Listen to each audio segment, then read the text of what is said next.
Hi everyone, I'm going to be teaching you essentially how I install the Multi Plus by Spa Electrics. This is from a GKRX series. This is typically used to replace old swimming pool lights.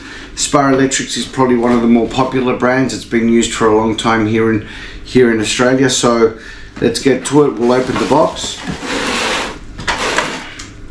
So you've got some instructions, you've got on how to install. It's also going to tell you what other products it's compatible with. This one happens to be a multi, so it will have more than one color once it gets turned on, but I'm not turning this on today. I'm basically going to be explaining how we install them. It comes with two rings. One ring happens to be for fiberglass pools or vinyl liners. The other one happens to be for concrete swimming pools, which is the one that I would typically use. You'll notice that there's a bag of screws. Most of these screws will not get used, but it also has some rubber seals. These are important that you don't get them damaged and that you don't lose them. So you will need a flathead screwdriver, you will need a Phillips head screwdriver, and you will need some pliers. Now at the back of the light, you will see a little cover. Ignore the two middle screws for the time being. The two middle screws are so that we can essentially put in the spooge that goes in there to keep it watertight. We just need to remove the three screws, which is 1, 2 and 3 on the edge. So we get this. I do not recommend that you use a drill for the removal or the installation of these screws because the plastic can be a little bit sensitive.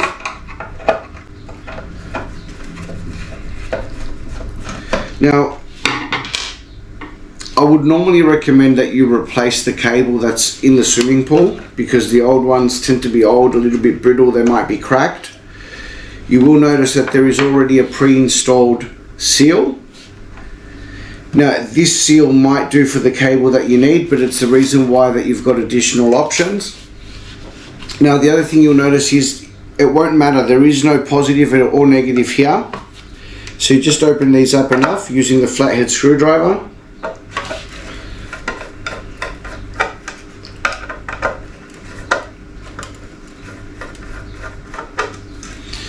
Just enough for the cable to fit in. And I'm going to give it a little bit more.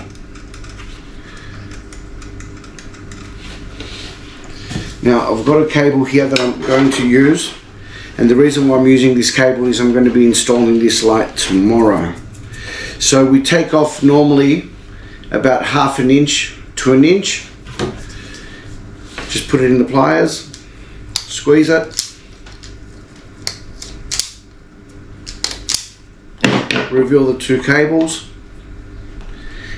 and this one gets a little bit tricky because you want to take off a little bit less. You only want to expose maybe 1/2 centimeter of the actual copper itself.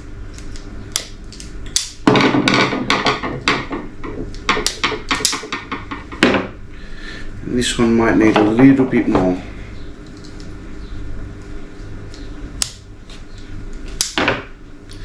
Give it a little twist and just see if it does the job. So this should reach, but I do want to remove a little bit more of the insulator of this cable, maybe about 1 centimeter's worth, just so that I've got enough bend on the actual cable itself. So you grab the seal and you put it through, and you see if it's a tight fit, and in this case it's really loose, and that's no good. So put that one aside, grab all the other seals. So you've got a grey, a blue, a green and a red. For this one here, I believe that we're going to need a green, but let's have a look and see if the grey will do, which is also potentially it. And this one is tight, but it's not tight enough for this cable. Now with the pool light cable, what you want to see is one that is round, not the figure 8 cables. The figure 8 cables are no good, but a round insulator and a 2-core cable will do the trick. I'm going to check out the blue. The blue might be a little bit tighter. Now I like it if it struggles to go through, because I really want to create a seal between the cable and the insulator, and this is perfect. It was a really tight fit. So I'm going to have a look and see which one I'm going to need to bend. Now remember, there is no positive, there is no negative. It makes no difference which one the cable goes into. We're just going to bend this through and put this into the little holes here and tighten that up.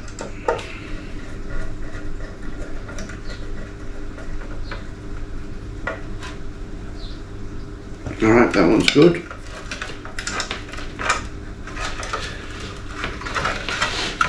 And again here.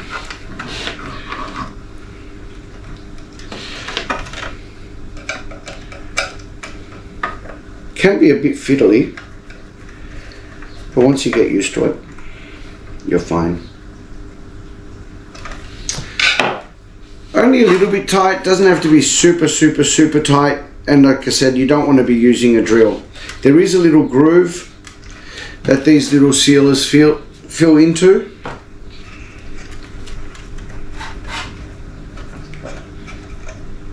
I've got that good. So we grab this piece, slip it over the top. It's important to keep it steady and still with a nice little bit of pressure. And we start with the first screw, and we don't tighten it all the way.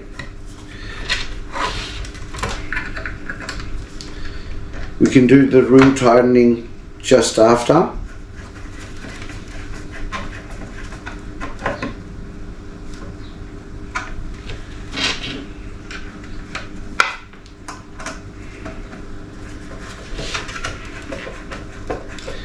Alright, this is where the real tightening happens. Just wrist tight. Nothing overdone, you don't want to break the plastic.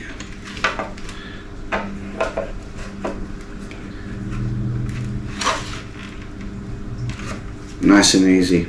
Now, these two middle ones here, that does have a little rubber O-ring, and that O-ring can easily get lost. I don't believe there's any spare O-rings in the packet, Spa Electrics. And if you take it out,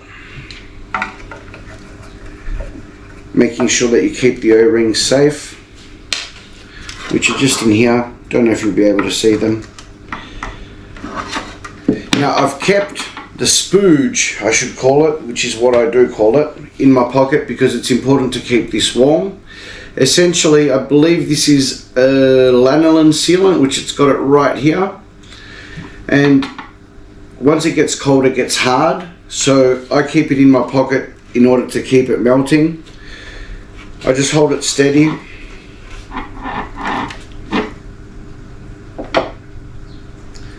And I start to fold it little by little. There we go, that was not me. And we go. Until we can maybe start to seal it a bit better. And then we will hopefully see a tiny amount come out the other side.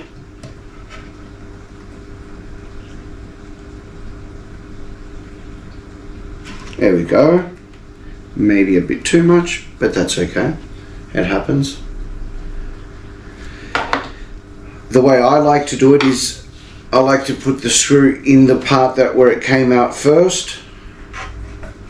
And I don't do it all the way, because if you do it all the way, it'll just force the sealant or the lanolin to come out the other end. So I'll go about halfway in, and I repeat with this one, except this one I go all the way in and I keep it nice and tight. And the same with this one. Now, this is pretty much ready to go.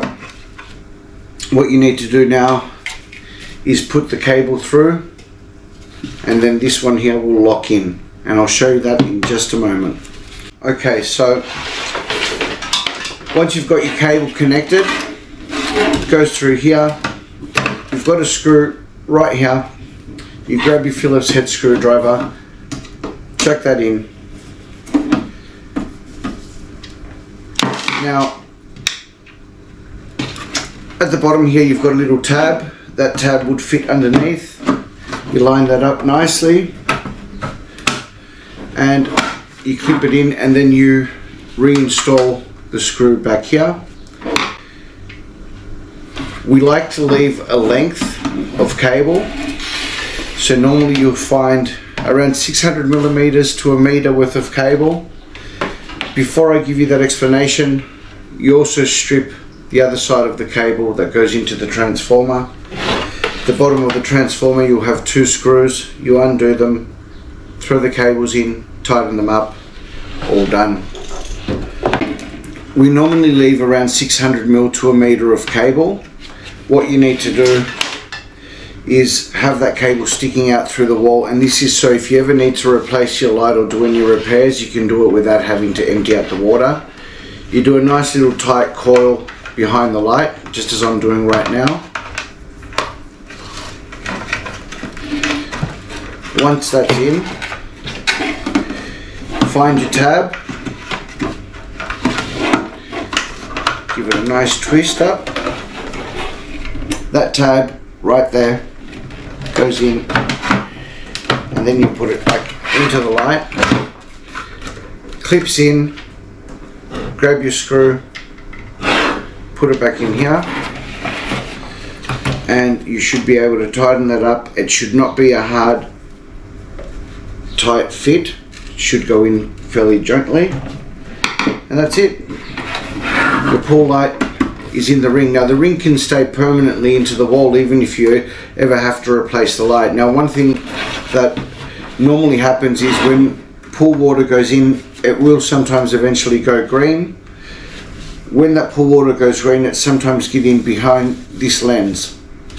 So you grab a small flathead screwdriver, it says top here, and at around the 2 o'clock mark or just past it, there's a tiny little tab. Now that tab just clips open and the lens comes off. Once the lens is off, you can give it a clean using a sponge and then put it back. No damage done to the pool light by doing this. Line it up again, and once it's lined up, you just give it a nice little smack and you're all done. Now the multi, when you turn it on via a switch, you can turn it off and then back on. It'll be one color. Then you turn it off and be back on, and then it'll be another color. Or you can get the Iris remote controller. I'm not getting paid for this. This is just the light that I like to use in swimming pools. There are positive reviews about it. There are negative reviews about it. It just depends on whether you're lucky or not. And if you've got one of these, you probably do enjoy it. But there are many other brands out there, and I will hopefully get into them again soon.